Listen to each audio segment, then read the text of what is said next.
I found out my mom used my name to buy a car when a debt collector called me at work. He asked if I was aware of the missed payments on my vehicle. I didn't even own a vehicle. That was the moment my stomach dropped, because this wasn't just a mistake. This was identity misuse debt, and it had my mother's fingerprints all over it. I've always been the responsible one, the daughter who paid her own college tuition, the one who worked double shifts during school breaks, the one who never asked for help. My mom, on the other hand, had a complicated relationship with money. She was charming, social, the kind of woman who could walk into a dealership and walk out with a smile and a handshake. But behind closed doors, bills piled up like unopened letters of regret. Growing up, I saw patterns I didn't have words for.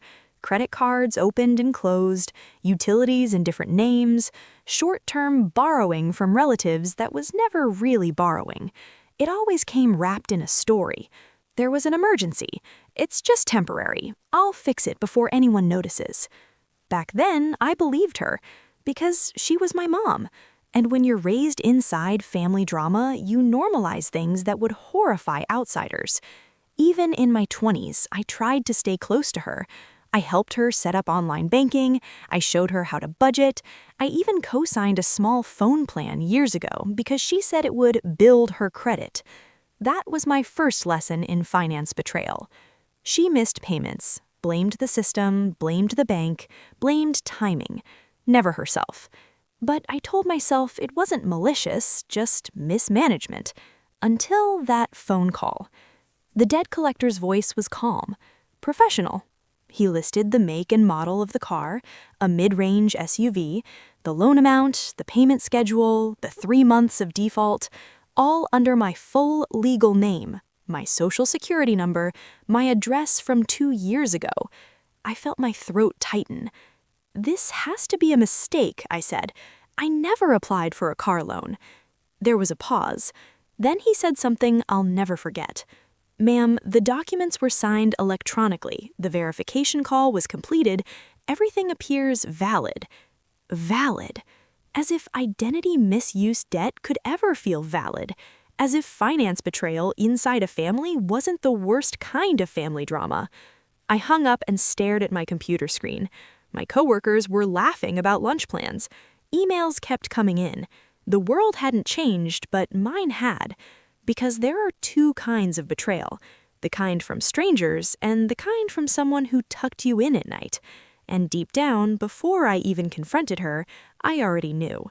This wasn't a clerical error. It was my name, my credit, my future, and somehow my mom had decided they were hers to use. I didn't call my mom right away.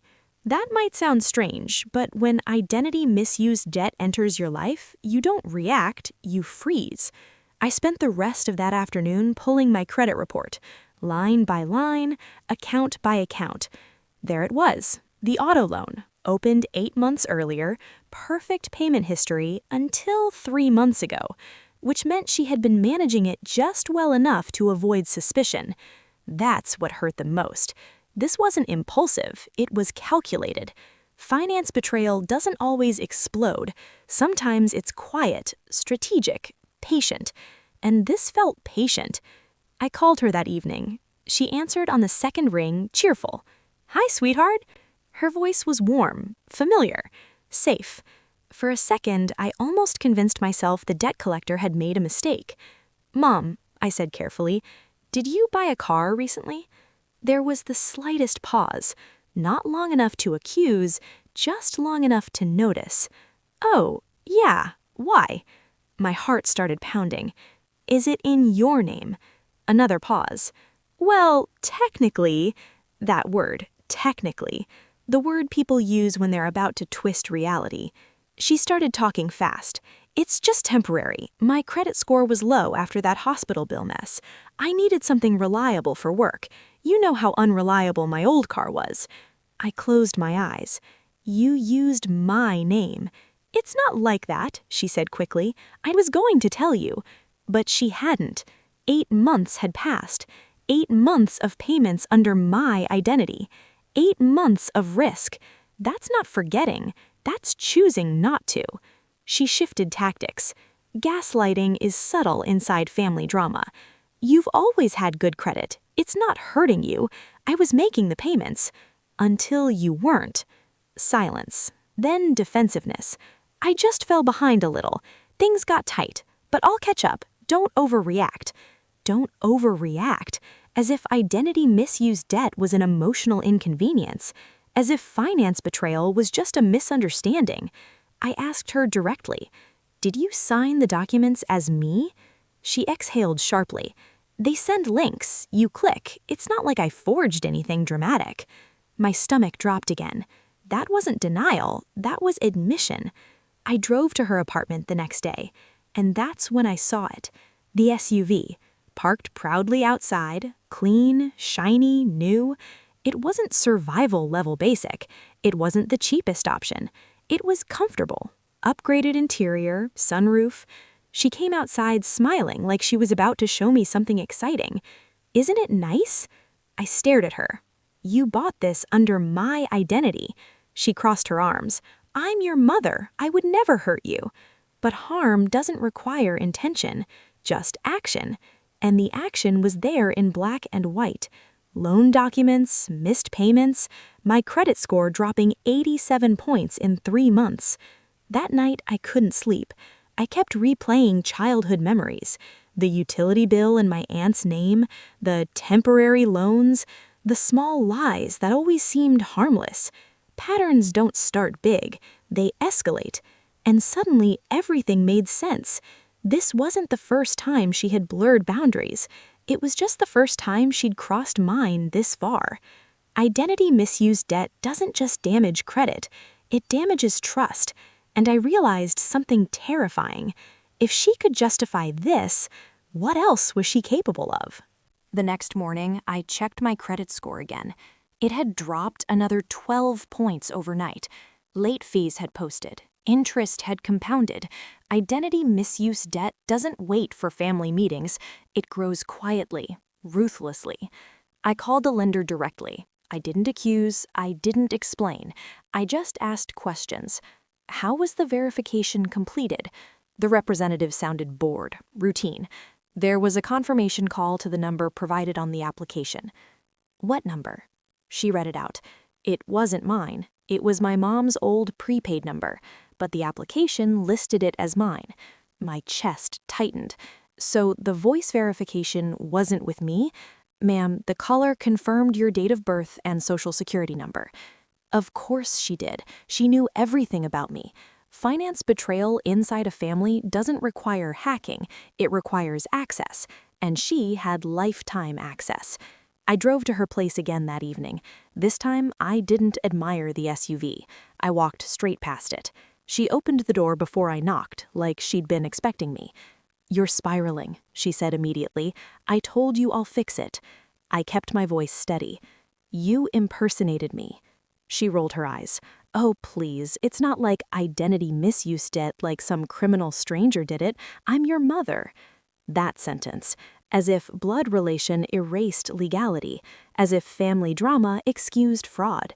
"You used my social security number," I said. "You signed my name." "It's not like I stole from you." But she did. Not money, stability, future plans, my ability to apply for a mortgage next year. Then she shifted again. Blame. "You know I had no options. After the divorce, after the hospital bills, no one helps me. You have a good job, good credit. You don't even use it." I stared at her.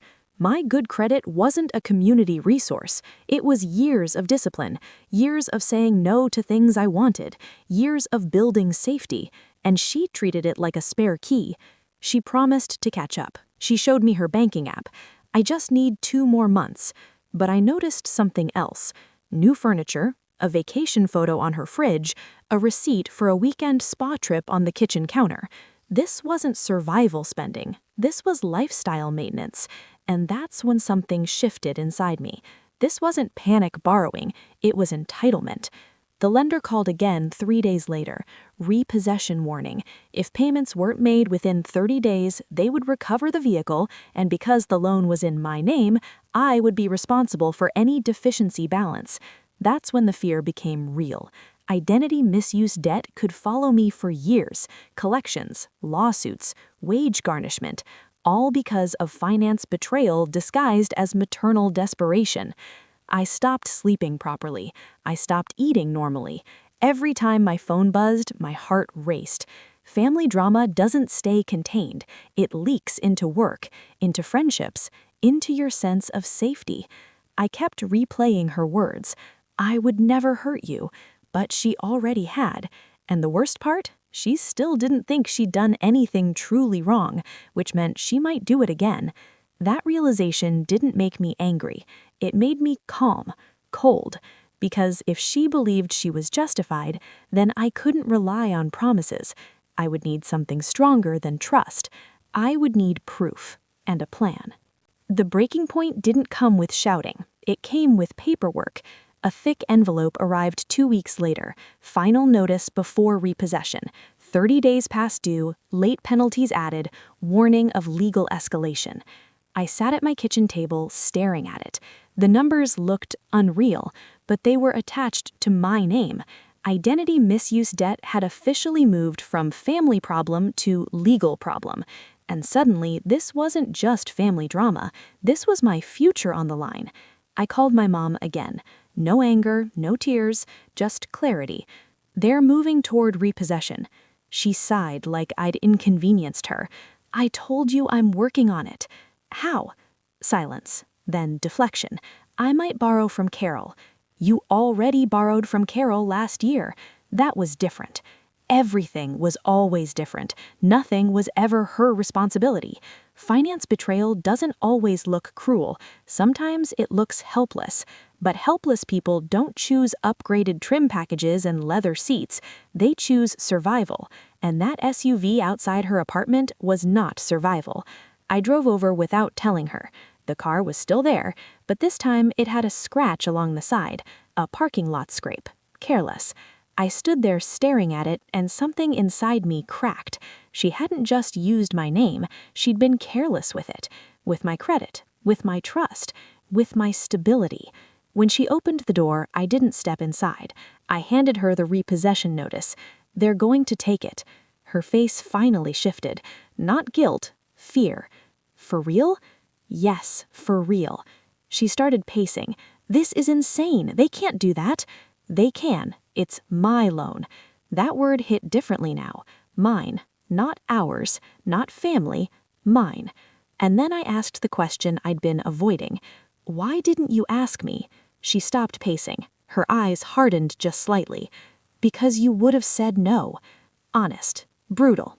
Simple. She hadn't used my name because she thought I'd agree. She used it because she knew I wouldn't. That was the moment the illusion shattered. This wasn't desperation. It was deliberate. Identity misuse debt wasn't an accident. Finance betrayal wasn't a misunderstanding. It was a choice. She chose access over consent. She chose convenience over integrity. She chose herself over me. I felt tears rising, but I didn't let them fall. When you clicked those documents, I said quietly, you knew it could hurt me. She looked away. I knew you'd be fine. There it was again, minimizing, assuming my resilience made me expendable. Family drama often hides inside that logic. She'll be fine. She's strong. She can handle it. But strength isn't permission, and being capable doesn't mean being available for exploitation. I left without yelling, without threatening, without crying in front of her. But in the car, I broke. Not because of the debt, not because of the credit score, but because I finally understood something painful. My mother didn't see a boundary. She saw a resource. And if I let this slide, there would be another loan, another card, another temporary emergency. The breaking point wasn't dramatic. It was quiet. The moment I realized love wasn't going to fix this, only action would. I didn't scream. I didn't threaten to call the police. I didn't post cryptic quotes online about finance betrayal. I went home and I got organized because identity misuse debt feeds on panic, and I refused to feed it. The first thing I did was freeze my credit. All 3 bureaus. No new accounts, No new surprises. For the first time since this family drama started, I felt a sliver of control return.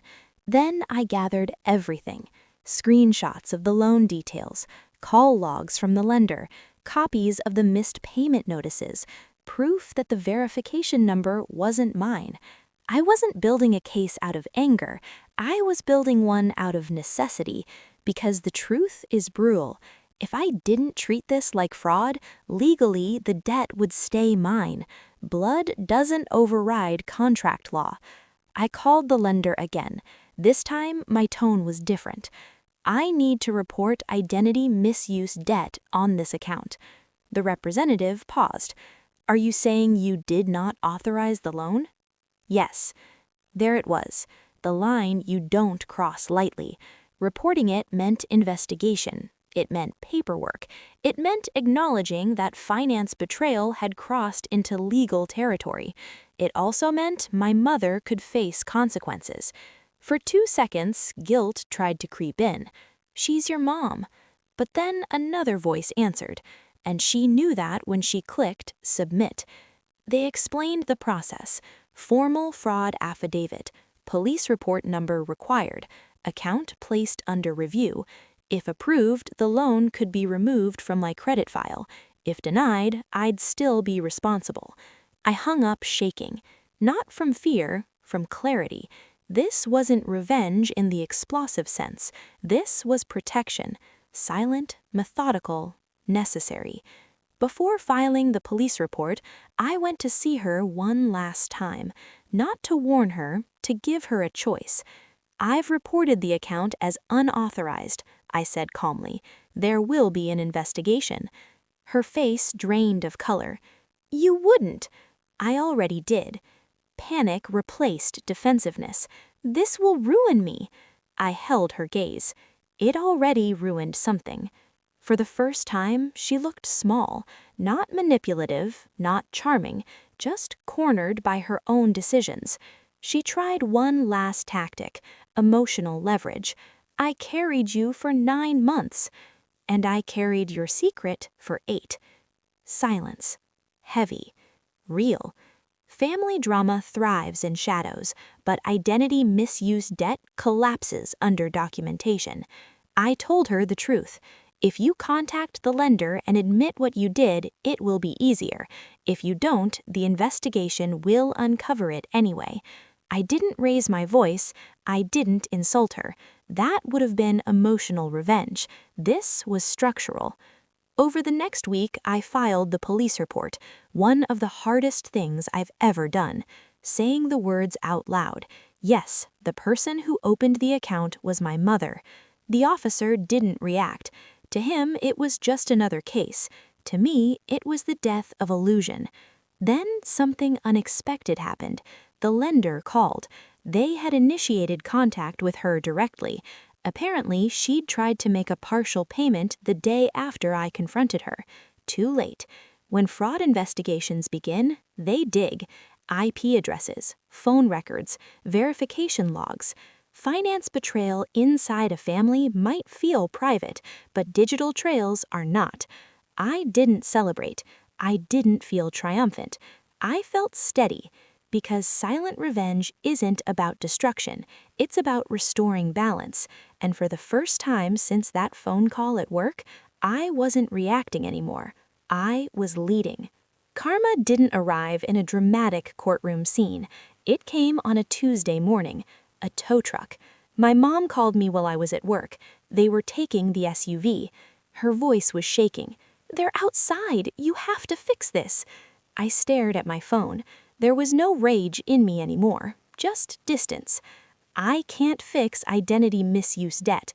Only the person who created it can. She started crying, real tears this time, not the defensive kind, the scared kind.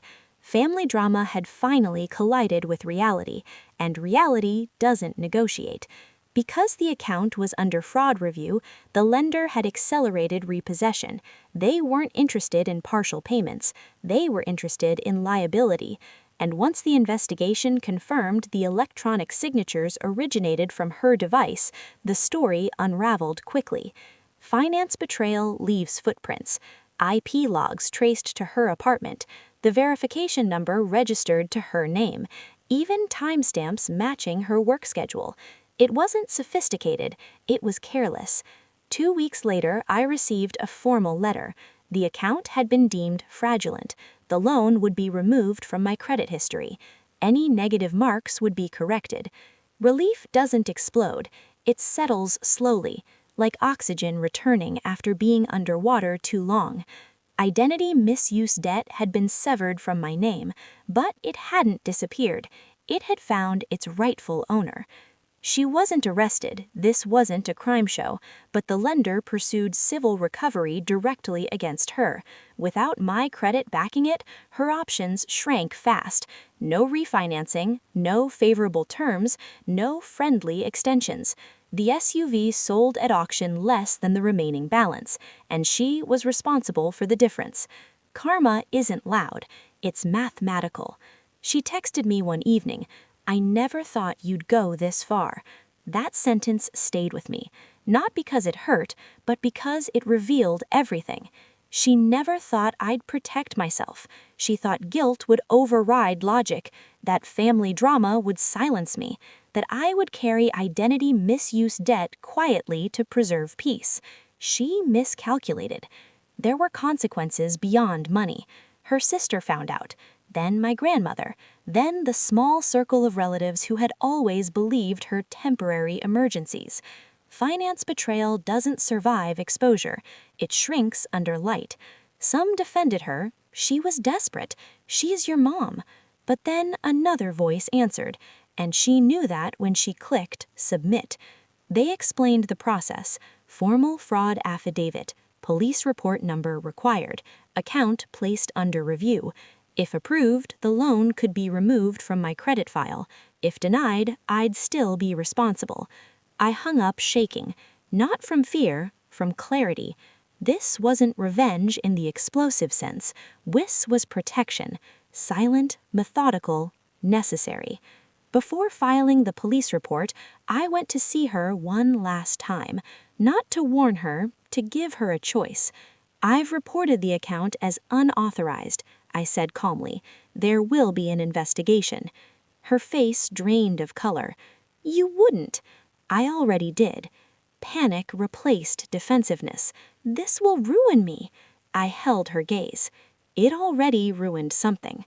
For the first time, she looked small, not manipulative, not charming, just cornered by her own decisions. She tried one last tactic, emotional leverage. "I carried you for 9 months." "And I carried your secret for 8. Silence. Heavy. Real. Family drama thrives in shadows, but identity misuse debt collapses under documentation. I told her the truth. If you contact the lender and admit what you did, it will be easier. If you don't, the investigation will uncover it anyway. I didn't raise my voice. I didn't insult her. That would have been emotional revenge. This was structural. Over the next week, I filed the police report, one of the hardest things I've ever done, saying the words out loud. Yes, the person who opened the account was my mother. The officer didn't react. To him, it was just another case. To me, it was the death of illusion. Then something unexpected happened. The lender called. They had initiated contact with her directly. Apparently, she'd tried to make a partial payment the day after I confronted her. Too late. When fraud investigations begin, they dig. IP addresses, phone records, verification logs. Finance betrayal inside a family might feel private, but digital trails are not. I didn't celebrate.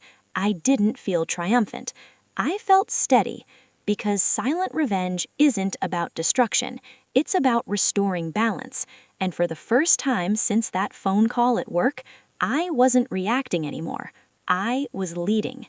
Karma didn't arrive in a dramatic courtroom scene. It came on a Tuesday morning, a tow truck. My mom called me while I was at work. They were taking the SUV. Her voice was shaking. "They're outside. You have to fix this." I stared at my phone. There was no rage in me anymore, just distance. I can't fix identity misuse debt. Only the person who created it can. She started crying, real tears this time, not the defensive kind, the scared kind. Family drama had finally collided with reality, and reality doesn't negotiate. Because the account was under fraud review, the lender had accelerated repossession. They weren't interested in partial payments. They were interested in liability. And once the investigation confirmed the electronic signatures originated from her device, For a while, things were quiet. No collectors. No notices. No sudden drops in my credit score. On paper, the identity misuse debt was gone. But emotionally, it lingered. Because finance betrayal doesn't disappear the moment paperwork clears. It rewires how you see someone and how you see yourself. I started therapy 3 weeks after the repossession, not because I was falling apart, but because I didn't want this family drama to harden me. There's a difference between boundaries and bitterness. I didn't want to confuse the two. My therapist asked a question that stayed with me. When did you first feel responsible for your mother? I didn't answer right away, but memories surfaced. Me translating bills for her at 16. Me reassuring relatives she'd figure it out. Me absorbing tension so no one else had to. Identity misuse debt wasn't the beginning. It was the peak of a long pattern. For years, I believed being the stable one meant sacrificing quietly, that love meant flexibility, that loyalty meant tolerance. But finance betrayal exposed something uncomfortable. I wasn't being loving. I was being available, and those are not the same thing. My mom and I didn't cut contact. That surprises people. But healing isn't always dramatic. It's structured. We now meet in public spaces. We don't discuss money unless it's transparent. I keep my credit frozen permanently. Not out of fear, out of wisdom.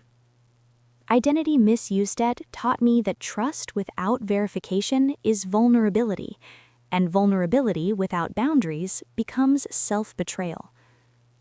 There were moments I felt guilty, when she talked about her repayment plan, when she mentioned picking up extra shifts, when she said, "I never meant for it to go this far." And maybe she didn't, but intention doesn't erase impact. Family drama often survives because people confuse the two. She didn't mean it. He didn't intend to hurt you. Maybe, but it still hurt. The biggest shift wasn't legal, it was internal. I stopped over-explaining myself. Stopped cushioning my no, stopped managing other people's emotions at the expense of my own. Finance betrayal had forced me to choose, protect the relationship at any cost, or protect myself. For the first time, I chose myself, not cruelly, not loudly, just clearly. Months later, I applied for a small condo loan. I was terrified something would go wrong, that some trace of identity misuse debt would resurface. But it didn't. The approval email came through on a quiet Thursday afternoon. I stared at it for a long time. This wasn't just a mortgage approval. It was proof that family drama doesn't get to define your future, that finance betrayal doesn't get the final word, that boundaries, even painful ones, build stability. My mom still struggles with money. Patterns don't vanish overnight, but she asks now. And sometimes I say no, and sometimes she handles it herself. Growth isn't perfect, it's gradual. Identity misuse debt changed our relationship. It forced honesty neither of us wanted, but it also ended the illusion that love excuses everything. It doesn't. Love without accountability is chaos, and I'm done living in chaos. For the first time in my life, I feel steady, not because nothing bad happened, but because when it did, I finally stood up for myself. If you had told me a year ago that I would file a fraud report against my own mother, I would have laughed. Not because it was funny, but because it sounded impossible. We grow up believing family is automatic safety, that blood equals protection, that family drama is messy but harmless. I know now that's not always true. Identity misuse debt doesn't start with strangers in dark rooms. Sometimes it starts at your childhood kitchen table, with someone who knows your birthday by heart, who memorized your social security number when filling out school forms, who understands exactly how much you're willing to tolerate. That's what makes finance betrayal inside a family so destabilizing. It's not just about money, it's about access and assumptions. For a long time, I replayed everything in my head. Should I have seen the signs sooner? Should I have frozen my credit earlier? Should I have confronted her the first time she blurred a boundary? Maybe, but hindsight is clean. Life isn't. Family drama rarely announces itself as danger. It disguises itself as obligation, as loyalty, as she's done so much for you. And that narrative is powerful, especially for daughters. The biggest lesson identity misuse debt taught me wasn't about credit scores. It was about consent. No one, not even a parent, is entitled to your identity. Not your name, not your financial future, not your stability. Finance betrayal thrives in silence. It depends on you being too embarrassed to speak up, too guilty to report it, too afraid of what people will think. I almost stayed silent, and that would have cost me years. There's something else I learned. Karma doesn't need your rage. It doesn't require revenge speeches or public humiliation. It just needs truth, documentation, boundaries. When I reported the loan, I wasn't trying to destroy my mom. I was trying to stop the pattern. And sometimes the most loving thing you can do is refuse to participate in someone's dysfunction. Do I wish it never happened? Of course. No one wants their story to include identity misuse debt or finance betrayal. No one wants family drama to turn into legal paperwork. But I don't regret protecting myself. Not anymore. Because the alternative would have been worse. Resentment, secret anger, a lifetime of quiet sacrifice. Today, my credit is healthy. My condo feels like peace, and my relationship with my mom exists. Carefully, honestly, with boundaries. Not perfect, but real. She knows now that I won't carry consequences that aren't mine, and I know now that love doesn't require self-abandonment. If you've ever discovered identity misuse debt in your own family, if you felt the sting of finance betrayal from someone you trusted, if your family drama makes you question whether you're overreacting, let me say this clearly. Protecting yourself is not cruelty. It's maturity. It's self-respect. It's survival. And sometimes it's the only way the cycle finally breaks. So I'll leave you with this. If you found out someone you loved used your name without permission, would you stay silent to keep the peace? Or would you risk the relationship to protect your future?